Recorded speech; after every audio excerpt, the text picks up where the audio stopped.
შეეხება ადგილობრივ მუნიციპალიტეტებს, ადგილობრივ თვითმმართველობას. ამისი არჩევნები იქნება წელიწად ნახევარში და ყველას შეუძლია მიიღოს მონაწილეობა. ისე რომ აი ასეთი ძალადობის მეთოდებით საკრებულო თანამშრომლობით დააშინოს არ არის ეს არც კანონიერი და ზოგადად ქვეყნისთვისაც არ არის კარგი. თემური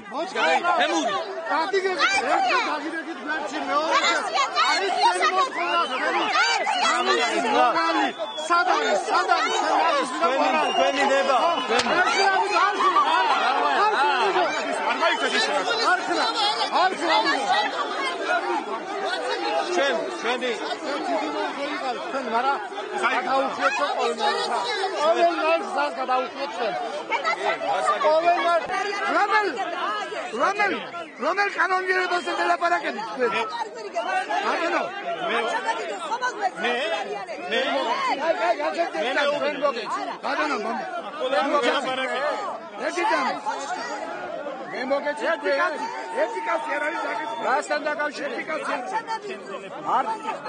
ერთი ხმა გაყალბა ბატონონოზა.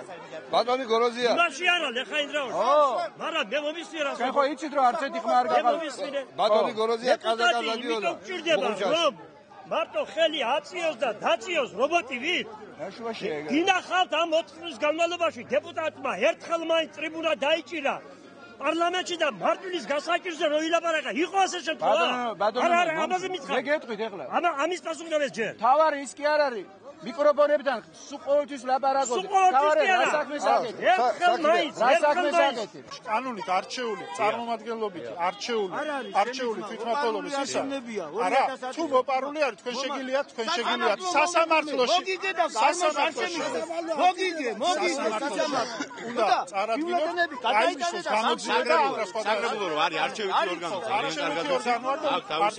მაგრამ ამ საკრებულოს ხელმძღვანელობს პერსონალი ადამიანი, რომელიც იქნა სამწუხაროდ არჩეული, ჩვენ როგორც აგვაქვს არჩევის ისება გადარჩევის, ხო? ამას აქვს თავისი პროცედურა, ჩვენი თვითმიზანი არ არის რომ მოხდეს პარალიზება, ადგილობრივი თვითმმართველობის და ფუნქციონირება, ეს ხდება ინიციატივით ისევ და ისევ ადგილობრივი თვითმმართველობის მხრიდან. ჩვენ პრობლემას ვერ ხედავთ, ხელმძღვანელობა გადადგეს, დანარჩენი გააგრძელებს ჩვეულებრივად მუშაობას, აპარატი თავისი მოადგილეების, თავის ყველაფერი. ეს პროცედურებს არ ღვევს.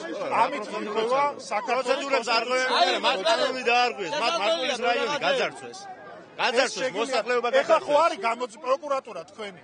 ხო არის პროკურატურა, ხო არის პროკურატურის ხო არ კონტროლებს ის ხელისუფლება, რომელსაც თქვენ ენდობით, ჯერჯერობით კანონს ენდობით,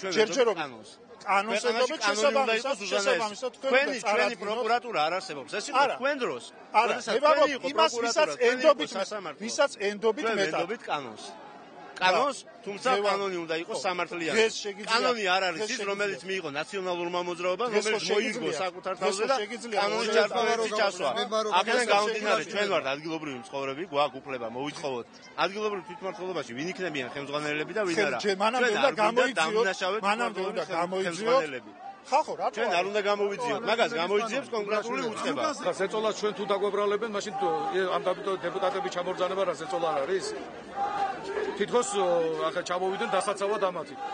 ხალხის გადაწყვეტილება არის, რომ ორივენი გადადგეს. გადადგებიან კიდევაც, იმიტომ რომ ეს არის მარტვილის მოთხოვნა 9 წელიწადი ამათ ველოდებით. ესენი გვეუბნებიან ერთი და იგივეს და თვითონ დააგვირდით 300-400 ჰექტარი მიწები აქვთ, 50,000-იან ჯიპებზე დადიან და ხალხს პურის ფული არ აქვს. მაგას ერთი საკითხი. თქვენი სლოგანი, აი, ნაციონალური მოძრაობის სლოგანი რა იყო? ეს საკითხი ხა. значит, გავიგე, თქვენ მიიღეთ ასეთი კანონი 28 ლარი ჯერ რა არის? რას წარმოადგენს? ჩვენ არ მიგვიღია არსებობდა ის. როდის არსებობდა ეს? ჩემამდე არსებობდა. როგორ მე ის შემდეგ დებულებები რამდენჯერ შეისვარა? მე რო ლაბალო მიწები გაიყიდა ჩვენთან მასიურად. ვინ არის ბატონო გამყიდველი ამის? გამყიდველი ვინა და თავრობა ადგილობრივი. მეტი ვინა, მე გავყიდიდი მიწას? გოროზია და ვინ გაყიდა და გოროზია და მამგადანელია. მეტი ვინ გაყიდა? ჩვენი საკუთარი მიწა გაყიდა? ჩემი საკუთარი მიწა. მარტო ჩემი კი არა, მთელი მოსახლეობის. რამდენი ჰექტარია ბატონო? დაახლოებით ბუხურჩაში გაყიდული არის 150 ჰექტარი მიწა. უკანონოდ მიმართოთ პოლიციას. აი ეხლა მიმართეთ პოლიციას და პროკურატურას. პროკურატურას მიმართეთ. მე ხა მაგაზე პასუხი როგორ გაგცეთ? მიმართეთ და მოიძიეთ თქვენი სამართალი. თუ ასეა.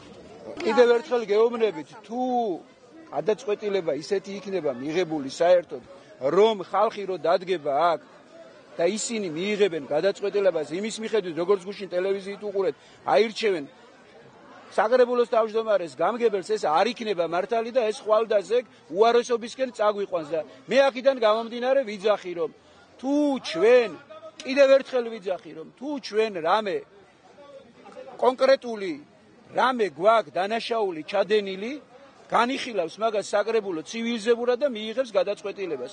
კიდევ ერთხელ გეუბნებით ამას, მეტი მე განმარტებების გაკეთება არ შემიძლია. ნებისმიერი აქცია, რომელიც ჯდება კანონის ფარგლებში, არის მისაღები. ნებისმიერი აქცია, მაგრამ არა გადაკეტვა შენობის, არა ბლოკირება შენობის, ეს არის დანაშაული. არა, შეშვება პიკეტირება. არა, თქვენ ხო თქვით? არ უშვებ. გისმენ. საგრებულოს წევრები მოვიდნენ. აი, თითო. სანამ ეს უმართავი იქნება და სანამ მუშაობის ნორმალურ საშუალებას არ მოგცემენ, ჩვენ აგერ ვიდგებით და თუ მოგცემენ და თუ გარანტია გვექნება რომ ნორმალურად ვიმუშავოთ, მაშინ შევალ ახლა ჩვენ შევიდეთ სამუშაო და ესენი გუში რო გააკეთეს ეს საქციელი თუ გაგზელდა, მაშინ აზრი არ აქვს. ჩვენ ფაქტიურად ზეწოლის ქვეშ ვიყავი და ეს გინდა თუ არა ესე გააკეთეს, ეს ხო არ არის რა, მაგათ გარდა სხვები ხალხის არსებობს მართლის რაიონში, რომელსაც ჩვენ ხმა მოგზავთ 16000 სხვადასხვა.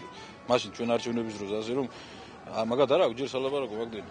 მოვა არჩევნები და მოვიდნენ და იჯდნენ, არ არის ჩვენ არა ვართ ის ხალხი რომელსაც არ უთმობთ ადგილებს და თვითონაც ნახეს მოიგეს არჩევნები არიან პარლამენტში ზიან არის აქვს სამინისტროები და მართავენ. მე მინდა რომ სრულიად მართლის მოსახლეობამ და ასევე სრულიად საქართველოს მიცოდეს ვინ არის ამჟამინდელი კიდევ ეგრეთ წოდებული გამგებელი მამუკა დანელია. ეს არის რომელიც 1999 წლის 9 აპრილს როცა მოხდა 9 აპრილის სიტუაციები და ყველა ქართველმაიცის ეს გულისწყებული რამხელა იყო, მაშინ მამუკა დანელია იყო კომკავშირის რაიკომში და დადიოდა კომუნისტების დროშით და მოუწოდებდა ხალხს, რომელიც იჩოქებოდა სიტყვაზე, აი, ჩემს შემოსასვლელში, ესევე ცენტრში პარალიზებული იყო ხალხის გამო ქუჩები, ეუბნებოდა რომ ხალხო, ნუ იჩოქებით.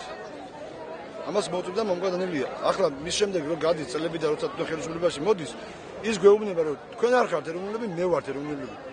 აი ესეთი ეროვნულები და ესეთი გმირები ყავს სააკაშვილს, თავისი თამადობით, თავის გოროზიებით, თავის კალანდაძეებით, თავის ახალაიებით. ხალხი მანამ არ დაიშლება. სანამ თვითონ არ მიიღებენ გადაწყვეტილებას, აქ გაიჟღერა კიდევაც მიტინგზე, აქციაზე, რომ ადამიანს, რომელსაც სამოქალაქო საზოგადოებრივი მოთხოვნა, როდესაც ჩვენი თანამემამულე და თანარაიონულები სკამს რო გადმოგიგდებენ მეორე სართულიდან და კიდევ არ მიდიხარ. მე არ ვიცი ამას რა ქვია, ჩვენ მანამდე არ დავიშლებით, ხოლო მშვიდობიანი გზით, სანამ თვითონ არ მიიღებენ გადაწყვეტილებას და არ შეასრულებენ იმას, რასაც ხალხის ნება ქვია და ხალხის მოთხოვნა ქვია. საქართველოს ხელმძღვანელი ბატონი მამუკა დანელია და ბატონი ზაალ გოროზია საკრებულოს თავმჯდომარე ჯიუტად არ დგამენ ამის და არაპირებენ თანამდებობის დატოვებას. მიუხედავად ამისა, ჩვენი მოთხოვნა რჩება ძალაში და ჩვენ არ ვიშლებით მანამ, სანამ ეს ადამიანები არ დატოვებენ საკუთარ თანამდებობებს. ამასთან ერთად მივმართავ საქართველოს მთავარ პროკურატურას, სადაც 12 სახეობის განცხადებაა შეტანილი მარტვილის რაიონთან მიმართებაში და მოვიტყოდ დაუყოვნებლივ დაიწყოს მოკვლევა იმ სამართალ დარღვევებზე, რასაც ჰქონდა მარტვილის რაიონში ადგილი. ეს იქნება უძრავი გონების მიტაცება გასწრების ფაქტზე თუ საბიუჯეტო სახსრების არამიზნობრივ ხარჯვაზე. სანამ ეს პროცესები არ წარიმართება და ბატონები არ ინებებენ და არ დატოვებენ კაბინეტებს, ჩვენ არსად არ ვიშლებით. ამის შემდგომ ისინი განცხადებას